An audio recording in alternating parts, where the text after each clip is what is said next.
Hi everybody, welcome. Thank you for joining me, and thank you to those loyal subscribers who had been with me for a while.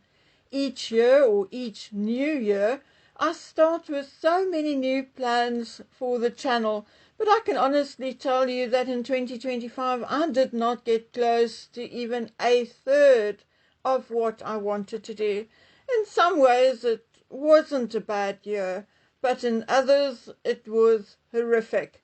But at the end of the day, all I need to say and do is thank God for all the blessings: my health, a roof over my head, a cozy bed to sleep in, the health of my children and grandchildren. Having said that, I am a firm believer in God helps those who help themselves.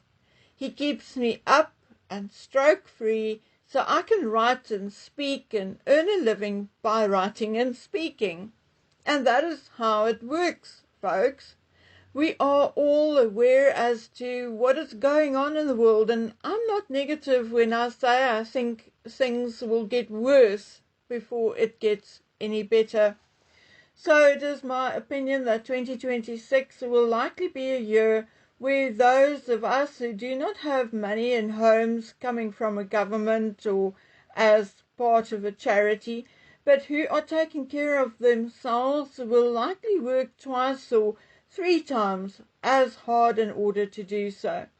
So if my God, yours, maybe something or someone else, so it is with respect that I call him my God and not me being narcissistic. Just so that you know, okay? Well, if my God blesses me with health and life in the new year, you will be seeing changes and differences and new material on my website and other platforms. Most of this is already in the pipeline.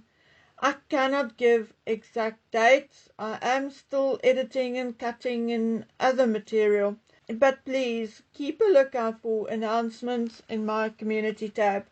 I sincerely doubt there will be anything before the 21st of December because my daughter will be working out of the home until the evening of the 21st.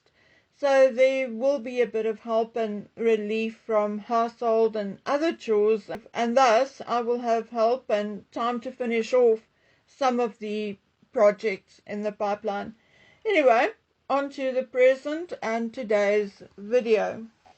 I guess we have to mention Charles's appearance on television for the Stand Up to Cancer campaign.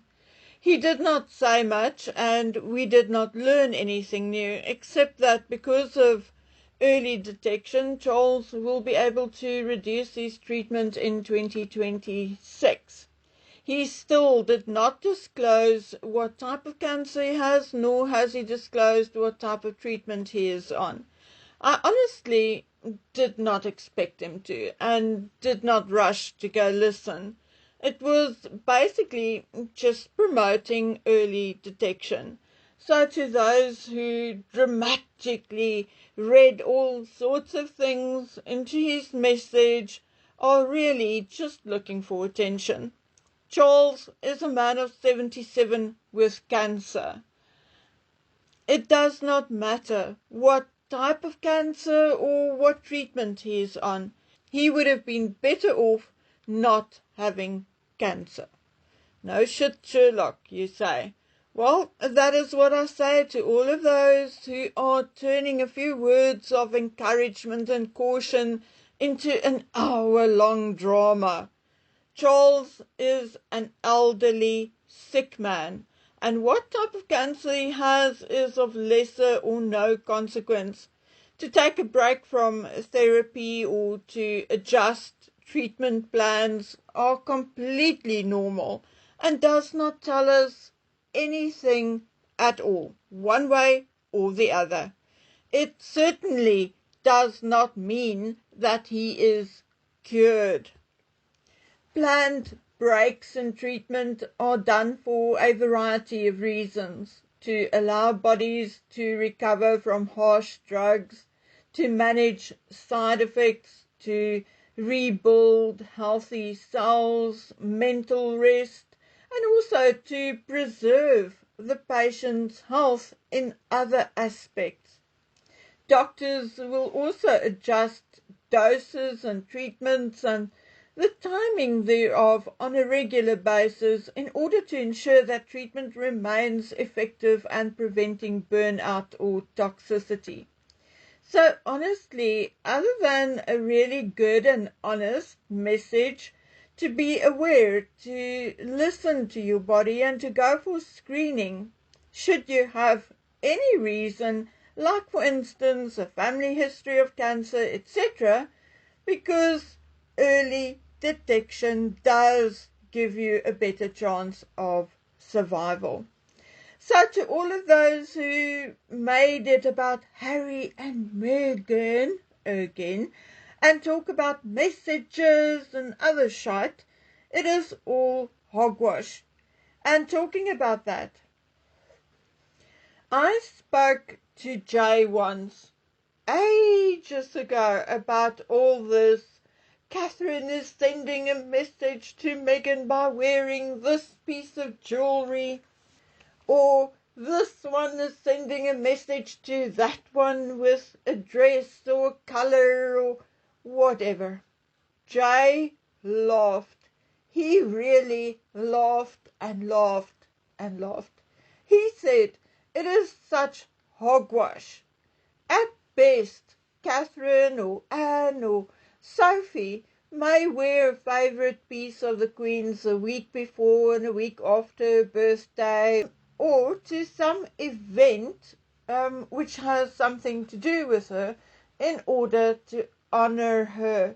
But otherwise, it is pure rubbish. When it comes to Camilla and Catherine, usually they choose what to wear to important events along with a stylist or dresser, and the rest of the time for more minor events they, just like us, will choose accessories to go with what they are wearing that day. Jay knows two of the senior royals fairly well, and he says their minds just do not work that way. They are busy, and he can guarantee me that neither of them are thinking about subliminal messages.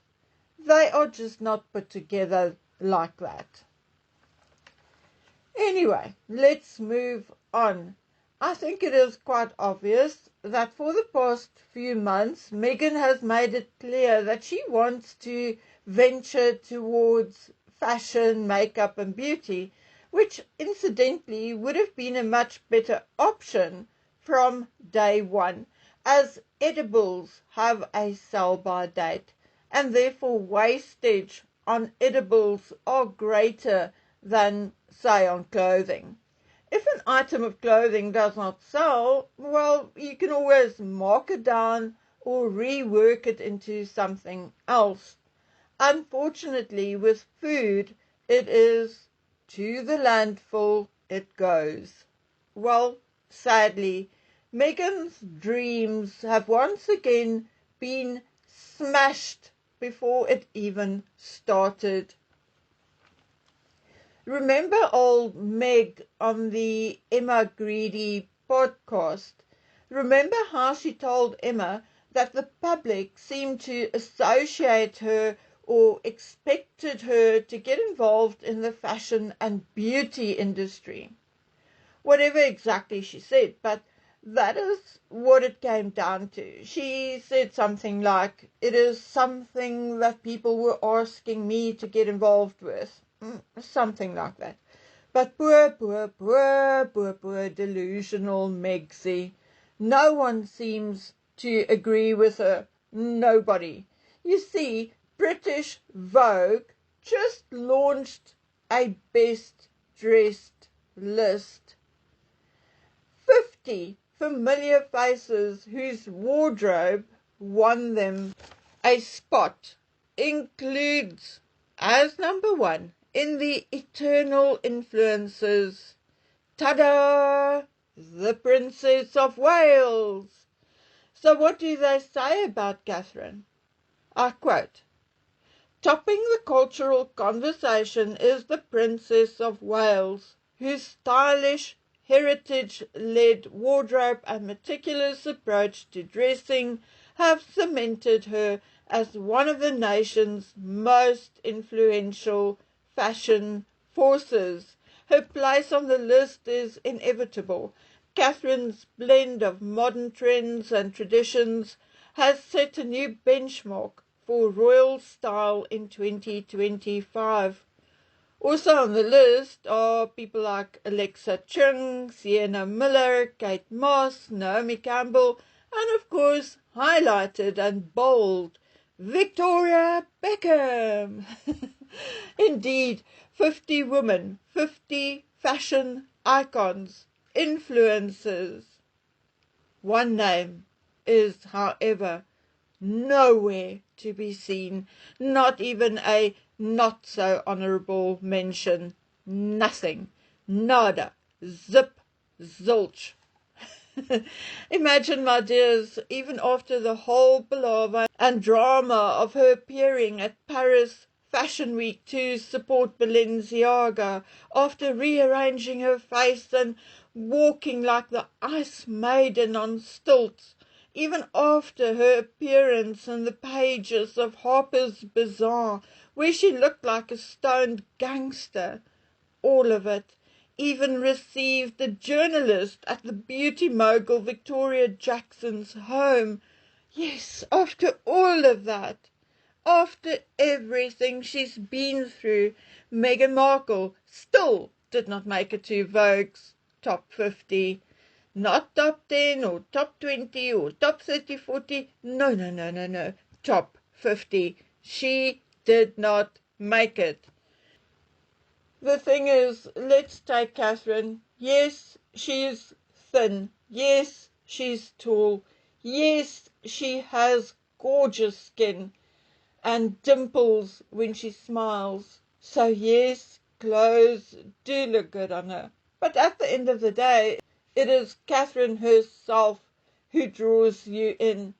I've criticised things Catherine wore on numerous occasions, but 10 out of 10 times followed it up with, the woman can wear a trash bag and still look good. And it is indeed true, because Catherine's eyes and her smile plays a part in elevating her look, elevating it tenfold in some cases. But Meghan, whatever Meghan wears, 9 out of 10 times, the outfits wear her and not the other way around. Meghan's personality is so flexible, adaptable, so weak, that she adopts a personality and character to fit her outfit, whereas Catherine remains Catherine, whether she wears Walmart or Victoria Beckham or Alexander McQueen. And that is the issue with Meghan.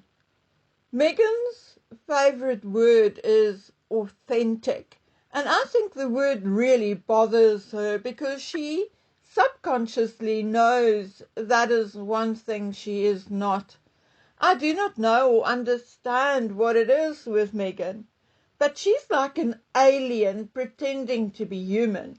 It is like she cannot relax and just be human and or normal, like she does not know how to do that and cannot do it.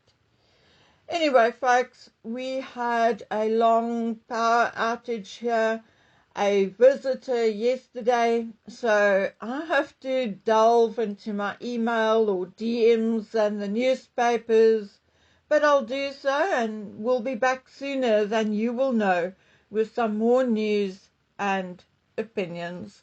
So until then, please take good care of yourselves and stay safe. Bye.